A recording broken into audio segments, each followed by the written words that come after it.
நம்மளுடைய பெயரோ நம்மளுடைய புகழோ வந்து முக்கியம் இல்லைங்க.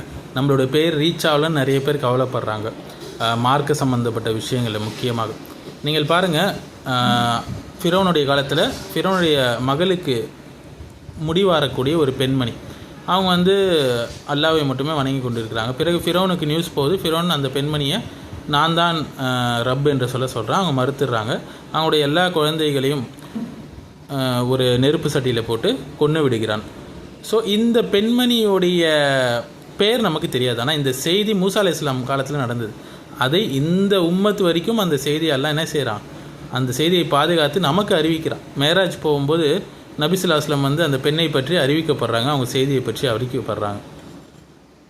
ஸோ மேராஜ் பயணிக்கும் போது ஒரு நல்ல வாசனை வீசுகிறதுன்னு போது அவங்களுக்கு கூறப்பட்ட இந்த செய்தி இது. அதனால் வந்து நம்ம பேர் புகழெல்லாம் ரீச் ஆகணும் இல்லைங்க. நம்ம மார்க்கத்துக்காக செய்யக்கூடிய நல்ல அமல்கள் அல்லாஹ்விடம் ரீச் ஆனாலே போதும், அல்லாஹ் அதை கூலி கொடுப்பான்.